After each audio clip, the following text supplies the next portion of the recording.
I'm Tyler Locker, driver of the number 418 Blood Eagle four-cylinder. And I'm Kel Maben, driver of the number 17 Legend car. And I'm Levi Moores, driver of the M80 Legend car.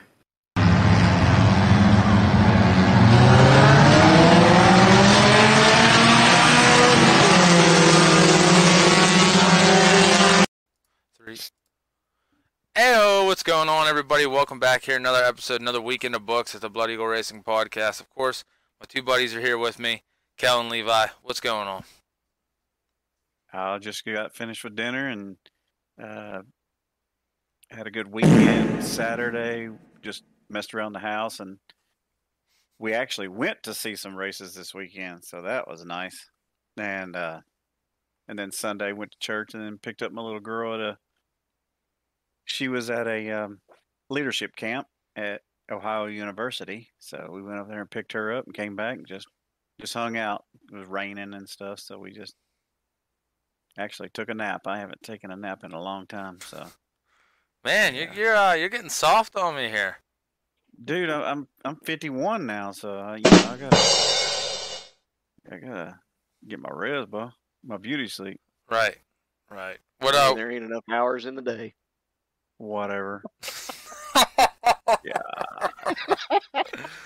Oh my shit. gosh. What about you, Levi? Oh, I've done virtually nothing today.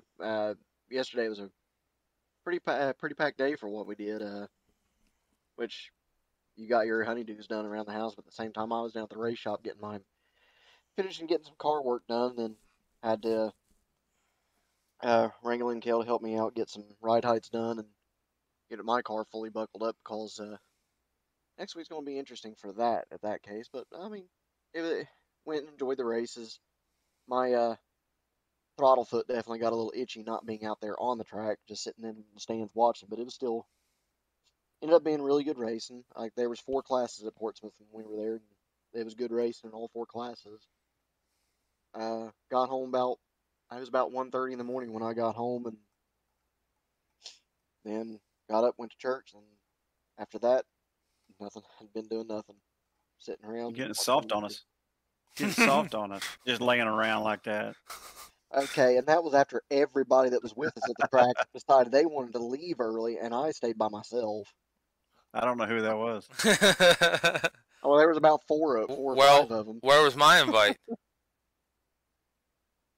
Yeah. Why didn't I get a text and an invite to come down? And you would have came down here. Not.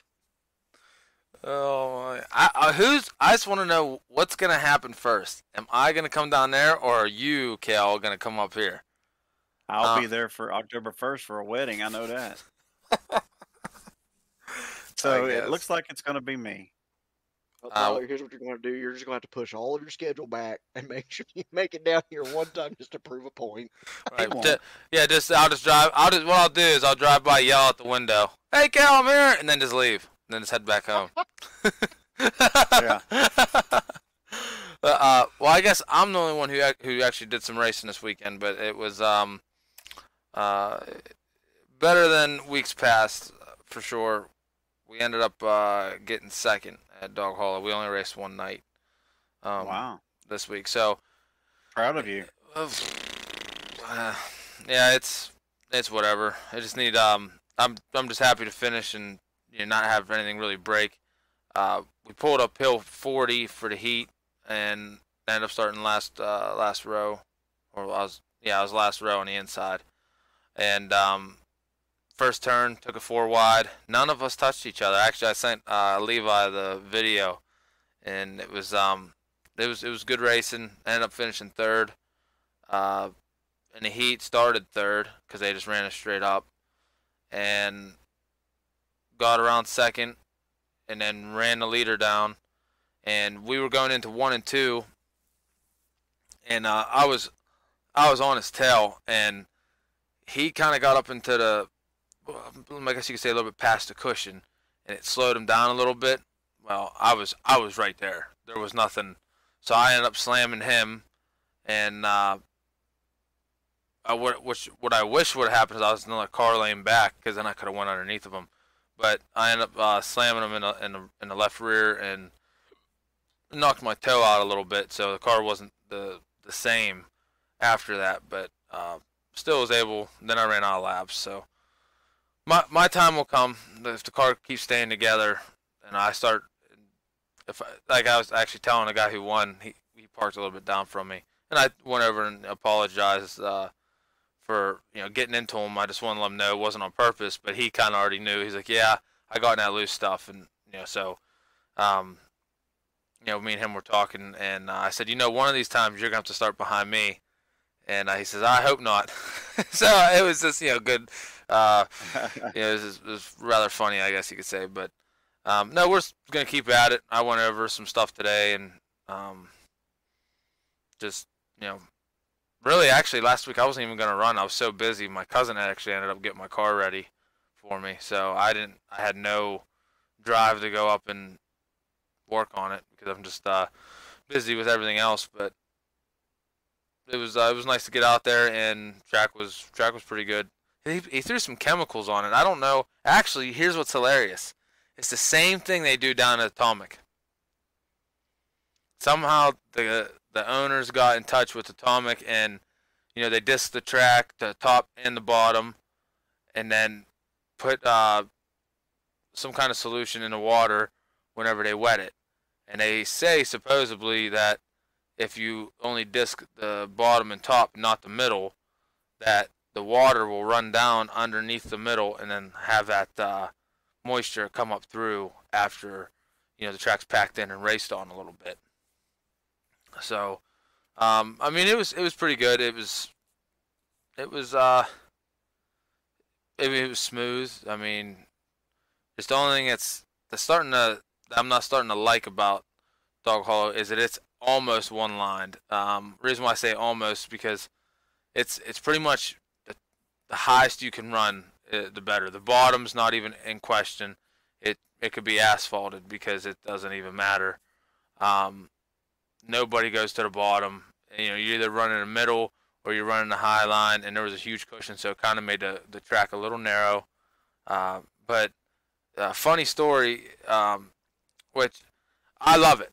As a 4-cylinder driver, I eat it up because the bad rap that we have is just we're not even remotely the same anymore. It's just the way we carry ourselves. Of course, you got a few bad apples every now and then, but in how we race, I mean, Rubbin's racing, but we don't do this kind of stuff to pure stocks, bombers, hobby stocks, street stocks, whatever you call them. Like a Monte Carlo, 358. Right. They were ahead of us, and we're sitting in lineup, and oh my God, I mean, I was like, you know what? Time limit these guys, get them off the track. It's absolutely ridiculous. It was, I mean, caution. I mean, they weren't even getting a lap in, and it'd be caution. Either someone would jump or someone spin out, and I'm just like, this is terrible. And there was a wreck on a backstretch, and I guess so. This is what I gathered, and I watched the video. The guy who was in third, he went underneath the pole sitter, going in turns 1 and 2, and coming out of 2, he ended up tagging him a little bit. Well, the guy was driving a truck. He wasn't even driving a car, so I don't know if that has anything to do with it, but yeah, he was swerving all over the place on the backstretch because him and that guy, he couldn't get it handled. And he ended up spinning out, causing a pileup. Well, they got the guys all, tore apart and, started pushing them and, dragging them off the track. And we go on the track in turns 1. And you also come off the track in turn 1. So, there's like a divider, where, you can go in and out. And the guy who hit the guy in first was coming around. They charged him with a caution. He was coming around, and one of the cars that got caught up in that wreck was getting pushed. As soon as he saw him coming around, because the guy who was getting pushed was going towards the field as they were coming around, and he fired up the car and just romped on it and smacked that car that caused the caution, under caution. Oh no! Oh man, big fight broke out. Needless to say, that guy's not around, not allowed back at Dog Hollow no more. But they want to talk about class and 4 cylinders are the problem. Hey, I was eating it up. I was laughing my ass off sitting in the lineup. I ended up taking my helmet off. We all ended up taking our helmets off, and I was just really enjoying it because, like I said, I guess that's how we used to look, but anymore it's definitely not the case. Yeah, it was. I got a few other topics to talk about because I ended up talking with a few drivers and drivers that aren't even in our class and stuff, and it was just crazy. It was good. Now, if that guy would have missed, he would have came right after us. If he'd have missed or not been able to get on the brakes, because it was right there. I heard I was looking off to my left and I heard a car rev up, so I kind of like just glanced over. When I glanced over, I saw him smack him, and it was bad. It was bad. I know tempers get heated, but like I said, that's just a 4-cylinder guy. That's just another reason why we deserve respect. And we had 0 cautions Friday. 0. Wow. Yep. So I needed a caution. I wanted one, but ended up not getting one. But every other class was a straight up caution fest, and it's pretty much anywhere you go. What? How many 4-cylinders did y'all have? 12. 12. Okay. Yeah. Not bad. You got to remember they have us split up. Split up. Yeah. Yeah. So that's good. Yeah. So with that's with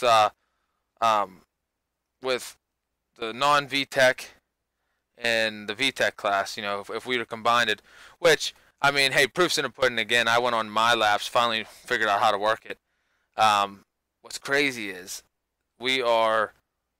I'm 3/10 slower than the pure stocks, which isn't that much. In the pure stock cars? Yeah. Wow. Yep. That's the Rush stock car. That's a 350 crate motor. They're allowed jackers. They're allowed all that stuff. That's the Rush stock cars. I will say they run a hard tire, a Hoosier tire, which I know doesn't really grip that well, but their cars can handle way better than ours. So, with, I don't want to say half the horsepower, but we're a little underpowered compared to them. Yeah. So I think they got around 3 something, maybe close to 4. It's somewhere around there. It's in that ballpark. But that's why actually I was talking to the owner of the racetrack, Kyle Smith, and I said, hey, so why don't we get a beadlock out here? Why don't we get a right front out here? I said, because at least allow us to run it on the right front, because that is it's a safety thing. I do know that you can't get them for all cars, and I wouldn't say, I know for me, if I'd put it on, I wouldn't go any lower air pressure than what I'm running. Because I scale my car, know where I need it to be, for my particular setup and weight. But I think running a beadlock is safer. Put it this way. This is what I told him, and I want you guys to answer this. Could you, let's say we're going in there, I don't know the exact miles per hour. I can't figure it out. I can't figure out that mile lapse or speed hive or whatever. I just don't know what, I just can't. But I know you can get your mile an hour on there. And I would love to know, let's say we're doing 70. Okay, I don't know how fast we're going. I'm just throwing a number. But at 70 mile an hour, you're going into a corner and you lose the right front. In all honesty, what's your chances of saving that car to where you're not going to hit the wall or flip? Or hit the wall and flip? What's the chances, you think? Pretty hard. Yeah. Yeah, so it's a safety thing, and hey, not all cars come with big power. So what I'm saying is you can say that some cars don't get it. You can't get it in that bolt pattern, but majority you can, and it's like how Rob Williams said, that class is evolving. So. I think running a beadlock on the right front is what needs to be done. Because I'd be lying if I'm telling you I ain't a little hesitant turning that wheel, going into a corner, really rolling. So, but right. Yeah. So what size wheels do y'all have? 15-inch. They're 15. 15 by 7, 14 by 7. We run a 7-inch wide tire. Oh, okay. So, I mean, we're allowed any offset as long as it's underneath the car 2 inches. Like, so the wheel can't stick out any more than 2 inches. That makes sense? Okay. Yeah, So, that's Now, pretty cool. But jump back to trying to find average speed. What was your lap times? 21 flat. I believe so. I'd have to look again, but I'm pretty sure that it's 21 flat. Okay, your average lap speed. Now this is across the whole track, including the turns. Average speed around the track is 64.29 miles per hour. Now apex, you're probably in the 70s, just like you said. Okay, yeah, I wasn't sure. I know down Latrobe. Then again, they allow it. Marion Center and Latrobe, they both allow beadlocks on the right front. I know we're doing 80. I know that's a fact because, well, at least on a GoPro. GoPro, we're doing 80 mile an hour down. The front guys are down Latrobe. Like Bob Pease, Tyler Huffman, just to name a few. Yeah, them guys are, we're definitely doing 80 mile an hour down there. So you have to tell me how you figured that out, Levi, after the show. Google. Oh. I just Googled a lap speed calculator.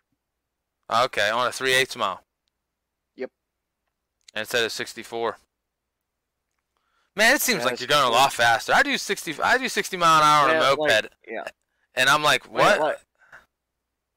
Again, with that's also factoring in your turns as well, like how much you slow down in your turns. It's not counting what your apex is and stuff like that going down the straightaways. Because you got to think okay. those things whoa up. Those things whoa up a good chunk when they're in the turns, like all the cars do. Right, When they end up I rocking dropped down the probably road. I dropped like 800 RPMs. Somewhere around there. It'd be like 800, I But think. you also Yeah. got tire spin and stuff like that. That's also keeping your RPMs up too. Right. So that's the reason why that number comes out the way it is it's just your average across the entire track, not your apex. Okay. I was To gonna say, find that out, you would have to have one of those calculators and all that that's tied into the system. I think some GoPros have it, like it shows your G-force, yes. tracks your speeds and stuff like that. You would have to have something like that to be able to tell what your actual highest speed. Yeah, actually, a guy was Unless someone's there with a speed gun. right. I think back in the day I think we were close to around 60, and that was back in the day. So now we're coming in there at a good clip. Like I said, I mean, we're a couple tenths off of the Rush Pure Stocks, and they're allowed beadlocks. So Yeah. So we should be allowed beadlocks too. I mean, it is what it is. Because me and actually the gentleman who ended up winning, Adam Pletcher, which I talked to him. I'd like to get him on the show too, because he's avid. He's avid about the 4-cylinder class, and he ran. Actually, I know anyone listening, if you was watching videos of Bristol, I remember I think the caption was "Not your mama's Cavy." It was a yellow Cavalier, black 13, and it sounded like a monster underneath there. And his car runs good. I mean, I'll give credit where credit is due. And like he said, he has his own mechanic shop, and he said he has no help. Money isn't an issue. He can go buy a late model if he wanted to, but it's the help and what he knows, stuff like that. You know what I mean? Because I mean, like he used to run Pure Stock, and he said that was minimum 15, 20 hours a week you're working on that car, and just trying to figure stuff out, and you needed hands, and when you're running a 4-cylinder, you really don't, because me and him, kind of got into, I would just say a debate. It wasn't an argument, because I said, well, I'm gonna tell you right now, I know a lot of people who have more than Pure Stocks, because he said it's still an entry level class. I says, you're right. Do you want to win? And I said, if you want to win, it is not an entry level class. Money wise, Yeah. go to Pure Stocks, because that's now you can get into it and you can have yourself a ball, but you ain't gonna be, you ain't gonna be anywhere near the front, and everyone's out there, to have fun, but like Kel, you're out there to have fun, but do you want to win? Heck yeah. Right. Everybody wants to win. So it's yeah, it is definitely definitely a class you can get into, but if you want to win, it is not entry level no more. Nothing really is, but you could get into a Rush Pure Stock cheaper than a winning 4-cylinder. That's for sure. For sure. Like if you want to go everywhere and be competitive, and not have to. I don't know how to put it, but everyone knows what I mean. Everyone knows what I mean. But I'll stop talking for a second. What do you guys got going? You're good. What do you guys got? I know you guys had some stuff you guys want to talk about. No, I've been talking for literally 10 minutes straight. It's just been my voice. That's okay. We were off this week, so yesterday we worked on Levi's car a little bit, getting it dialed in, and tomorrow and Tuesday I'm gonna get mine ready to go. We're gonna race Saturday at Brush Creek, and why you waiting until the last second? Last second? What do you mean? And why didn't you get it done today? Why are you waiting until Tuesday? And then Tuesday will turn into Thursday. Thursday, now you have to call off work. No, Thursday won't. You know what Thursday is? That's right. It's date night. That's right. Everybody knows my schedule. But no, we'll get those ready to go and get them pretty much loaded up because Levi is going to be showing up to the race about on time. He has a family reunion to go to, so Yep, we'll have them ready to go. Yep. I'll be up on the other side of Mineral Wells. What? I'll be about close to 3 hours away. Yeah. One thing when we were down at the shop yesterday and we was going over his car and all that stuff, and you brought up a good point a while ago, Tyler, about tires. We pulled one of his off, and on the inside of his right rear, there's like several pieces just peeling off. Yeah. Well, and just about every square on that side, you can see signs where they're about ready to start coming off. Yeah, I can. Brand new tire. Yeah, that's crazy. That's crazy. I've seen like DOT tires, like our tires, break belts. I've seen that. See, I'm not the only person that's experienced that. Kale's got one tire that's like that, and whenever another one of our friends came over to look at my car when we were trying to fix something on it at a track, right when we very first start, it was the very first time we saw it. He's like, I've got several tires doing that too. So I pulled it off and put my spare back on the car. The spare tire, like I've got under 10 races on that beadlock or on that dirt tire. Under 10 races, and at least 5 of the squares I've had to take a razor blade and trim corners off of just to try to save the square. And then around the whole thing, you can see cracks in the rubber where the rest of them are about ready to come off. Is it just me? Is it just me, or is it's honestly seems like the quality control of everything is going down the toilet.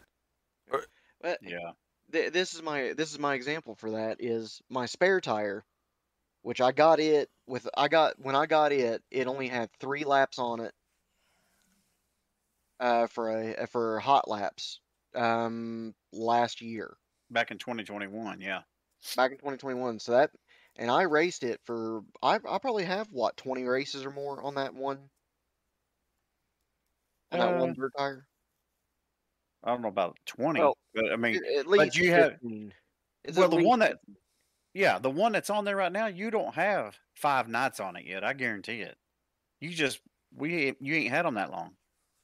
The new ones. Yeah, the new one. Yeah, I know. Yeah, and the only reason those got put on my car is because one of them got popped. Yeah. When my wheel ripped off at Florence, and I just went ahead and mounted all 4. Well, this one over here, it's a year old. Like I said, like we're saying, maybe not quite 20, but it's easily 15 races on that one, and there's not a sign of anything wrong with that tire. Yeah, that's crazy. Like that's the same thing with well, what did I get? Oh, I bought spark plugs, and 3 of them weren't even working. They're Champion spark plugs.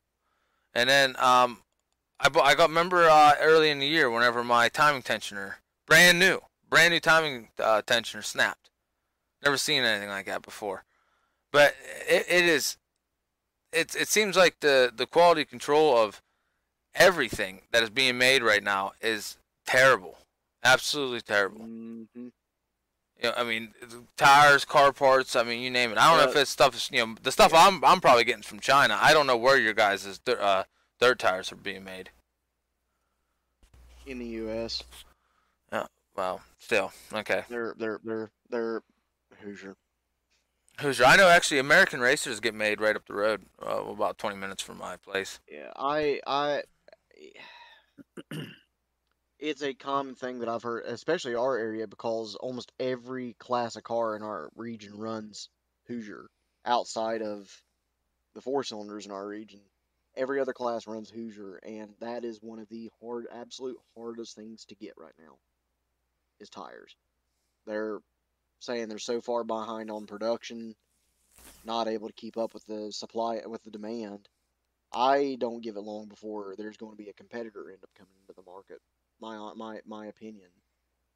You guys don't run Well, American racers? Nope. You can right now, because they're opening up everything for you can race them, but I don't think anybody has. Yeah, that's literally just the Ohio Valley and the Tri-State Legend Car Series. When it comes to the Legend cars, if you go to an INX sanctioned event, you still have to run Run the dirt Hoosiers. tires. You have Yeah. to run Hoosier dirt tires. Yeah. That's because they're getting a kickback from that. But the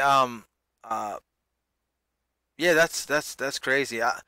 And actually, that's even like whenever I was trying to get pistons, and the manufacturer told me that they have the material, they're just behind. How are they still behind? Yeah. It's been It don't make no sense. It's been 2 years since COVID. Come on. I mean, what did everybody take off? A couple weeks. How is a couple weeks still affecting years down the road? I don't know. I mean, I would love to hear the reason for that.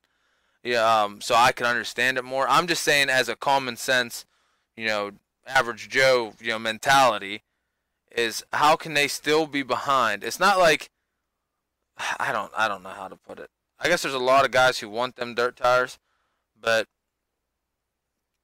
I just don't know how they're so far behind. It's not like they were good before. And a couple weeks shouldn't hurt.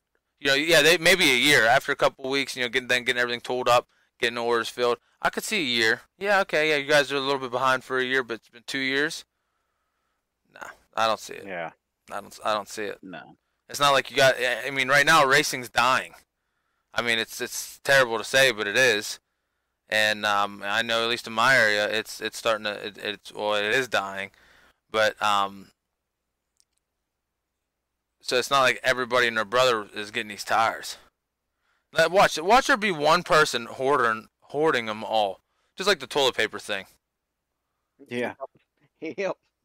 Yeah, that's. I mean, you never probably know. right. You never know. Someone's probably buying them all, so they know that they have them. Well, it goes back to something that me and you talked about probably about a half a year or so ago, off air.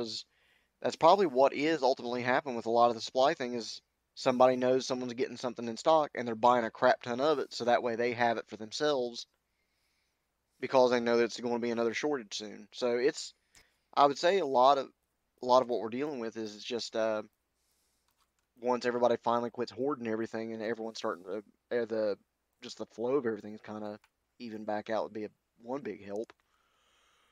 Right. Like, it was like to use an example, is like when we finally got a load of dirt tires in our region for the Legend cars. Yeah.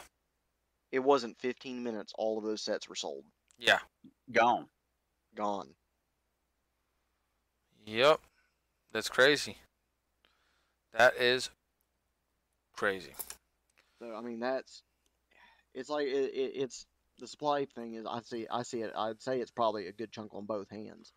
Yeah. Like the people that know it's coming in, they're going to buy enough to make sure they can keep themselves going. And then Yeah, actually, there's a tire size that I got, and believe it or not, this tire company I deal with, they like Pepsi and Coca-Cola and stuff. They do their tires, So I mean, it's a really, I know those are rig tires, but what I'm saying is it's not some small mom and pop shop. I mean, Mhm. a lot of people go there, and I ended up calling for a tire size, and they said, oh, only one. I'm like, to ask for a specific brand, and they said all I could get's this. I'm like, there's only one manufacturer who makes them tires, and he goes, yeah. I'm like, what? I mean, it's not like it's a super odd size, but I was just blown away that only one manufacturer that they could get for that tire size. Just couldn't believe it. Just couldn't believe it. But hopefully, no, stuff changes soon. It's not going to change. What do we got left? 2 years. Yeah, 2 years. So then I give it a year after that until this mess is all done. Yeah. So, but Um, go ahead, Kel. no, a couple other things I got. Okay, we don't got time for that. All right, so I'm just joking. All right. Go ahead, Kel. Oh my God. No, Josh Dietz, the guy running our Blood Eagle Racing sticker, put it in victory lane again this weekend at Florence Speedway over there in Kentucky. Proud of him for getting everything turned around. I know he's been working hard on that car, and he's helping a lot of other people as well. And he's planning a wedding, and it's just a lot of stuff going on for him. And he gets that car in victory lane. I think that's pretty cool. And congratulations to him. And also, we had Wyatt Sexton on the show, a few episodes ago, and he goes and up to Kennedale Speedway up near Fort Worth, Texas, and he actually gets another win, puts it in victory lane. So he has win number 2 on the year. Kind of proud of him. He's got the Blood Eagle Racing sticker on his car. And also saw on Facebook that Jacob McDaniel, man, that kid is just putting it in victory lane all over the place and all the time. Proud of him for running our sticker on his car. Yeah, he actually was on call out those illegal race cars. He wasn't. Yeah, it says has 10K in his car and says he's all stock. And so hey, that is quite a chip on the shoulder there, for sure. But now, congratulations to Jacob, man. He's had a season that I want. So you know what? No, not good for him. Yeah. And also one of our good friends, Kyle Keaton, he is going to be running the Blood Eagle Racing podcast sticker. He's going to Indianapolis. I think they're leaving Tuesday or Wednesday. He's going to race in that big midget race up there, the BC 39, and he's going to have our sticker on his car. He just sent a picture of it, so kind of proud for that. Our sticker will be at Indianapolis Motor Speedway. I think the track is inside the big racetrack, so that's pretty cool seeing that go up there. And good luck to him. And I know it's a dream of his to race in that race or be at it for one, and now getting to race at it. So that's pretty cool. He's going to be racing against all the big dogs, but hey, you got to get out there and learn and race with him to get better. So he'll be racing against Kyle Larson and who else is going to be there? Christopher Bell, Ryan Newman, a bunch of other people. But it's going to be cool to get to see all those guys and sit with them in the same driver's room and all that. So that's pretty cool. So It is. Just wanted to give a shout out to him and good luck to him. And he's going to be underpowered, but that's okay. He's getting to get out there and be with those guys. Yeah, for sure. So yeah, the now heading into news here, we don't really got much, at least on my end here. Same stuff that talks about the Bloomsburg Fair, since West Virginia Speedway was closing. Coming up here in 2 weeks, August 13th, Marion Center Speedway, 2,500 to win, 150 to start. They got all the information up there on our Facebook page, so you can look them up on Facebook or go through our website, and we have a link that you just click on, and it'll take you right to it. It tells you to pay out, all that good stuff. I think that's it, though. That's all I really got.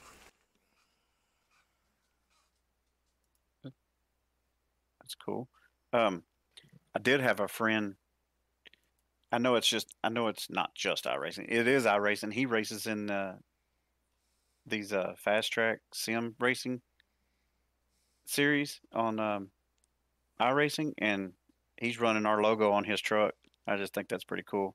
And Oh, heck yeah. appreciate him running that. You know, I mean, he's running those big races. So I mean, getting our sticker out there is pretty cool, I think. Yeah, most definitely. Most definitely. Yeah, so the two, actually, I did want to give a shout out to a guy who's actually, he's been helping me here a little bit.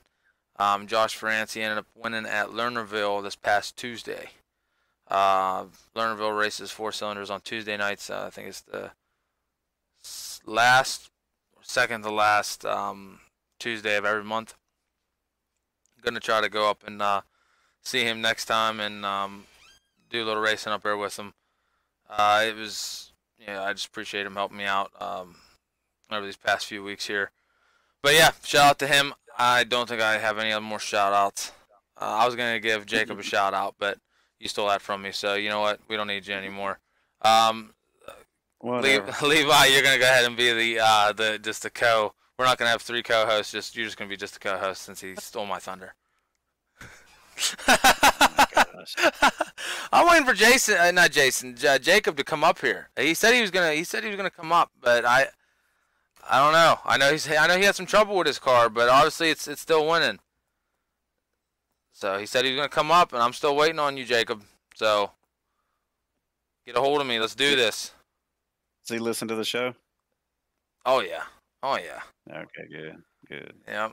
I appreciate all the tags and stuff too, so I can keep up with them. Yeah, he tags us Yeah, all he the does. time. Yes, he does. Wyatt Sexton's dad, Jeff, he's always tagging us in. Yes. You know, when they go to the track and stuff, man. It's Yep. appreciate him doing that. Oh, for sure. For sure. How's What? I haven't really asked you in a while, but I guess I can ask you off the air. But it was just on my mind right now. I haven't really heard the numbers of how the listens have been going the last few weeks. Good. I mean, we got of course, you know, Michigan just, you know, straight dominates every other state. But you know, I mean, of course, you know, the East Coast, and we got a lot of listens like in California. So shout out to everybody who listens in California, Connecticut, New York. You know, I expect, I guess you can say, Kentucky, Ohio, and Pennsylvania to be up at the top, just because that's where we're from. But it's super cool to get listens, like I said, from California, New York, Michigan, Connecticut, Texas, of course, and Georgia and Florida. I mean, we've pretty much got to listen in every state since we started. But what I'm saying is those are the states that are constantly listening. So shout out to everybody. We do appreciate it that you guys listen. You know, you guys want to give any feedback or, you know, something that we're talking about, you want to chime in. You know, we gotta maybe next week we'll talk after air, but maybe next week we'll go live on Facebook, so we could have maybe some of our fans, you know, chime in on some of our discussions.